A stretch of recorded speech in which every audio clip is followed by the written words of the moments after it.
दोस्तों, साल है 1999, 1999।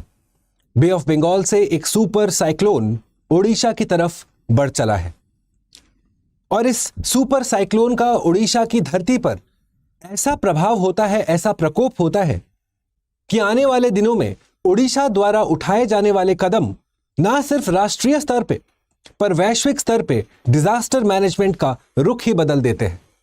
नमस्कार, स्टडी आईक्यू की तरफ से मैं भुवन झा और इस डिस्कशन में दोस्तों हम नजर डालेंगे उस इवेंट पे जो आज से करीब 25 साल पहले हुआ, द सुपर साइक्लोन ऑफ 1999, और उसके बाद समझने और सीखने की कोशिश करेंगे कि ओडिशा ने ऐसे कौन से स्टेप्स उठाए जो आज के टाइम पे हम देखते हैं कि अब उस तरह का प्रकोप या प्रभाव नहीं होता है। तो सबसे पहले दोस्तों नजर डालते हैं 1999 के न्यूज़पेपर हेडलाइंस पे ताकि हम मामले की गहराई को समझ सकें। उस समय के न्यूज़पेपर हेडलाइंस कहते हैं कि करीब करीब 1.5 करोड़ से ज्यादा लोग इससे सीधा सीधा प्रभावित होते हैं। 50 लाख से ज्यादा लोग डिस्प्लेस होते हैं इस सुपर साइक्लोन के चलते। अनगिनत लोगों की जानें जाती हैं, जान माल का भारी नुकसान होता है। और यह प्रॉब्लम सिर्फ साइक्लोन तक सीमित नहीं रहा दोस्तों। उसके बाद देखा गया कि साइक्लोन के ओवर होने के बाद, खत्म होने के बाद जो हेल्थ रिलेटेड चैलेंजेस आए, अब वो चाहे मलेरिया का हो, चाहे चिकनगुनिया का हो, चाहे डायरियल डिजीजेस का हो, इन सब से ओडिशा की सरकार, ओडिशा के लोगों ने एक ऐसा सीख लिया जो आज के टाइम पे हम सब के लिए एक लेसन बन के रह गया है। और उस क्रम में सबसे पहले ओडिशा की सरकार ने क्या कदम उठाए? उन्होंने एक प्रण लिया कि अब टुवर्ड्स 0 कैजुअल्टीज हम एम करेंगे। ऐसा समझिए कि साइक्लोन्स को तो हम रोक नहीं सकते, पर साइक्लोन से होने वाला जो डैमेज है, जो लॉस ऑफ लाइफ है, उसे हमें कम से कम मिनिमाइज करते जाना है। और उसे ही कहा गया टुवर्ड्स 0 कैजुअल्टीज मेथड। और उस क्रम में सबसे पहला कदम जो ओडिशा की सरकार उठाती है वो है कि एक डिजास्टर मैनेजमेंट बॉडी का गठन किया जाता है। ध्यान दीजिएगा दोस्तों कि राष्ट्रीय स्तर पे जब हम नेशनल डिजास्टर मैनेजमेंट अथॉरिटी की बात करते हैं तो उसका गठन होता है साल 2005 में। पर Odisha becomes the first state in the country to have the Odisha state disaster management authority body, जो 1999 में जिसका गठन किया जाता है, जिसे हम कहते हैं कि अब इंस्टीट्यूशनल फ्रेमवर्क बैठा दिया गया है, जिसके अंतर्गत अब कुछ प्रोसेसेस, कुछ काम किया जाएगा ताकि हमारा जान माल का नुकसान, हमारा लॉस ऑफ लाइफ सबसे कम हो। तो क्या था वो तरीका? उसमें दोस्तों हम देखते हैं कि डिजास्टर मैनेजमेंट साइकिल का सीधा सीधा उपयोग या एप्लीकेशन होता है। अब क्या है डिजास्टर मैनेजमेंट साइकिल? तो दोस्तों स्टडी आईक्यू के P2I क्लासेस में जब हम स्टूडेंट्स के साथ जुड़ते हैं तो इस कॉन्सेप्ट को बड़ी गहराई से, बड़ी बारीकी से समझते हैं। तो चलिए समझने की कोशिश करते हैं। इसके 2 भाग हैं। इस डिजास्टर मैनेजमेंट साइकिल के 2 भाग होते हैं। एक है द डिजास्टर प्रिपेयर्डनेस साइकिल और दूसरा है द डिजास्टर मैनेजमेंट फेज। तो डिजास्टर प्रिपेयर्डनेस में क्या है? सबसे पहला आप करेंगे रिस्क एनालिसिस। किस चीज का रिस्क? अगर हम ओडिशा की बात करें तो हम देखेंगे कि हमारे किन एरियाज में हिस्टोरिकली साइक्लोन्स ज्यादा प्रभाव करते हैं। अब ये सिर्फ आप 1999 से नहीं सीखेंगे, उसके बाद होने वाले जितने साइक्लोन्स हैं, वो चाहे साइक्लोन फाइलिन हो, साइक्लोन फनी हो, उन सब का मद्देनजर रखते हुए, उन सब का इंफॉर्मेशन स्टडी करते हुए ओडिशा सरकार ने एक डिजास्टर मैप बनाया अकॉर्डिंग टू साइक्लोन्स। तो ये था स्टेज 1, जहां पे आपने आइडेंटिफाई किया उन सारे एरियाज को जो ज्यादा प्रभावित रहते हैं साइक्लोन्स की वजह से। दूसरा, उसके बाद आता है प्रिपेयर्डनेस। अब प्रिपेयर्डनेस किन का? 2 चीजों का। पहला, हमारे लोगों का प्रिपेयर्डनेस, क्योंकि इवेंचुअली लोगों का अपना जान माल खुद सुरक्षा करना है। स्टेट तो आपको रास्ता दिखाएगा, सरकार तो आपको वो इनेबलिंग इकोसिस्टम देगी जहां पे आप अपने जान माल की सुरक्षा खुद कर सके। तो इसीलिए लोगों को भी वो ट्रेनिंग देने की आवश्यकता थी। और दूसरा, हमारा इंफ्रास्ट्रक्चर, जिसे हमें बनाना है डिजास्टर रेजिलिएंट। और तीसरा जो हमारा फेज है वो है अर्ली वार्निंग सिस्टम, यानी कि हमारे पास वो एक्सेस टू इंफॉर्मेशन होना चाहिए ताकि हम अपने लोगों तक त्वरित प्रभाव से उसे पहुंचा सकें। तो हम देखते हैं कि ओडिशा का राज्य इन तीनों में अविस्मरणीय काम करता है, अनप्रेसिडेंटेड काम करता है, जो आज के टाइम पे ना सिर्फ राष्ट्रीय स्तर पे पर वैश्विक स्तर पे डिजास्टर मैनेजमेंट के प्रभाव से एक एग्जाम्पल की तरह उभरा है। तो चलिए फ्रेंड्स, सबसे पहले देखते हैं रिस्क एनालिसिस, जहां पे हम देखते हैं कि एक साइक्लोन जोन्स ऑफ ओडिशा का पूरा आइडेंटिफिकेशन होता है। जैसा मैंने आपको बताया, यह सिर्फ 1999 के साइक्लोन तक सीमित नहीं है। फॉर एग्जाम्पल हम देखते हैं कि साल 2013 में साइक्लोन फाइलिन आता है, साल 2019 में साइक्लोन फनी आता है, और इन सब साइक्लोन्स का स्टडी करते हुए आपने आइडेंटिफाई किया है कुछ एरियाज, कुछ डिस्ट्रिक्ट्स जो ज्यादा रिस्क पे हैं। अब फॉर एग्जाम्पल उदाहरण के तौर पे आप देखिए कि 1999 में हम देखते हैं कि केंद्रापाड़ा और जगत सिंहपुर, इन दोनों डिस्ट्रिक्ट्स पे सबसे ज्यादा इफेक्ट होता है। तो आप देखेंगे कि इनको ज्यादा कलर पे, डार्कर कलर पे यहां पे सिग्निफाई किया गया है। This is the risk analysis stage. जब रिस्क एनालिसिस कर लिया दोस्तों, अब आता है प्रिपेयर्डनेस का मामला, और उसमें ओडिशा का एग्जाम्पल बेस्ट है। क्या है ओडिशा का एग्जाम्पल?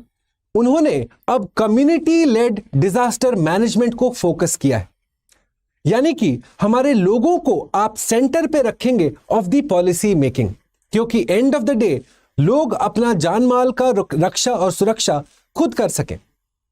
उसके लिए सरकार आपको एक माहौल, एक पर्टिकुलर एनवायरनमेंट क्रिएट करके देगी, वो सारा इंफ्रास्ट्रक्चर, वो सारा कैपेसिटी बना के देगी जिसके अंदर आप अपना जान माल का सुरक्षा खुद कर सके। और उसमें हम देखते हैं कि ये जो कम्युनिटी लेड मॉडल है, जिसके अंतर्गत आप शायद आप में से काफी लोगों को नहीं पता होगा कि ओडिशा में हर साल 2 बार मॉक ड्रिल्स होते हैं, एक बार जून के महीने में, एक बार नवंबर के महीने में।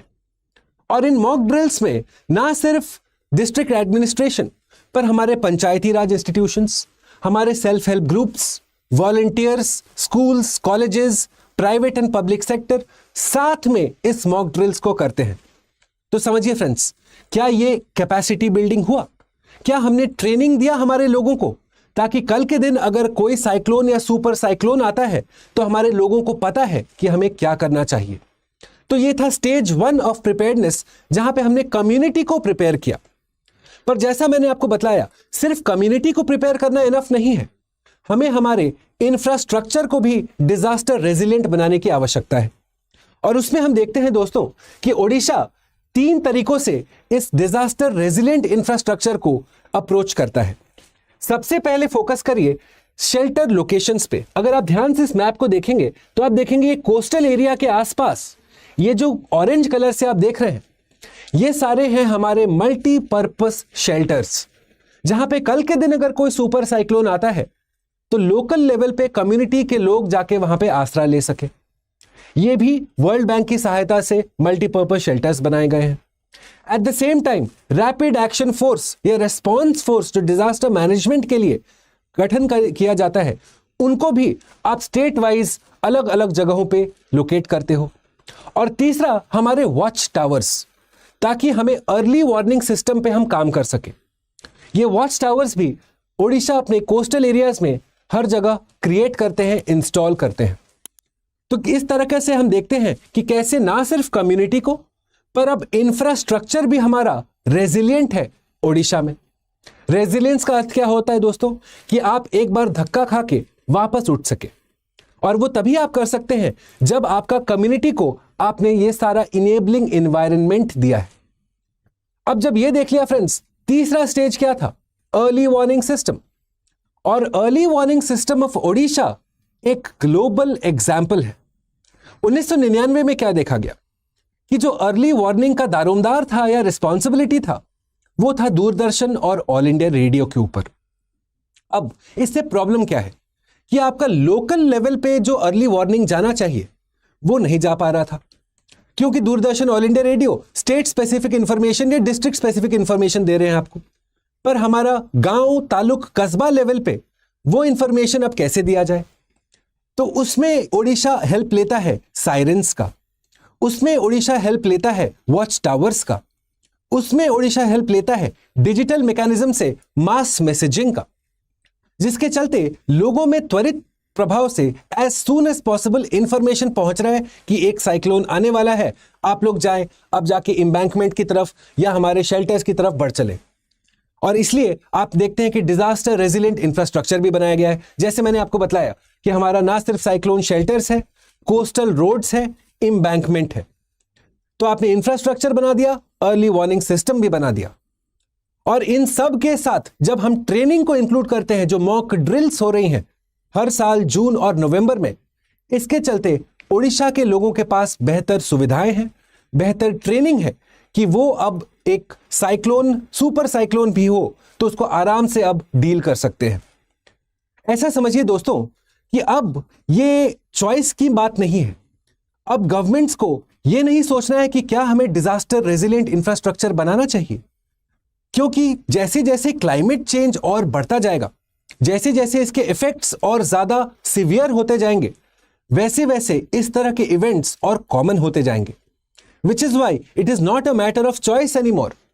और इसीलिए दोस्तों हम देखते हैं कि 1999 का ये हेडलाइन, जहां पे एपोकैलिप्स का टाइटल दिया गया है, और अब जब साइक्लोन डैना आता है तो हम देखते हैं कि अब हेडलाइन पढ़ती है कि 0 casualty, no deaths at all, जान माल का नुकसान बहुत कम हो रहा है, 2 दिनों में सब कुछ शुरू हो गया वापस से। ऐसा क्यों हो रहा है?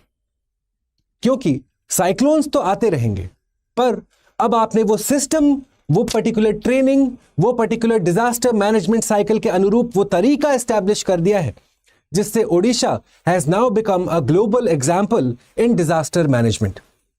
आई होप ये छोटा सा डिस्कशन आपको बहुत अच्छा लगा। If you did like it, please do consider leaving a like and a comment, और मुझे जरूर बताइए कि आपके स्टेट में, आपके स्तर पे, आपके गांव और आपके कस्बे में डिजास्टर मैनेजमेंट को लेके क्या अवेयरनेस है, क्या इंफ्रास्ट्रक्चर है, क्या अर्ली वार्निंग सिस्टम है। चलिए फ्रेंड्स, इस डिस्कशन से रिलेटेड बहुत सारा वैल्यू एडेड मटेरियल, इस पीडीएफ इंक्लूडेड, मैं आपके लिए मेरे टेलीग्राम चैनल पे छोड़ दूंगा, जिसका नाम है भुवन स्टडी IQ। ये स्कैन करेंगे तो आप वहां डायरेक्टली पहुंच जाएंगे। इस डिस्कशन से रिलेटेड कोई फीडबैक हो, या तो आप बताएंगे नीचे मुझे कमेंट बॉक्स में, या सीधा जुड़े मेरे साथ मेरे इंस्टाग्राम हैंडल पे भुवन स्टडी IQ के नाम से ये स्कैन करेंगे, you will reach my Instagram handle also. Study IQ की वेबसाइट से चाहे आप कोई टेस्ट सीरीज, कोई कोर्स, कोई ऑप्शनल, कोई किताब, कुछ भी लेते हैं, आपके लिए मैक्सिमम डिस्काउंट तभी अवेलेबल है जब आप यूज करते हैं code BALIVE। I will see you very soon with my next presentation. Till then, take care and do consider leaving a like and a comment. Bye.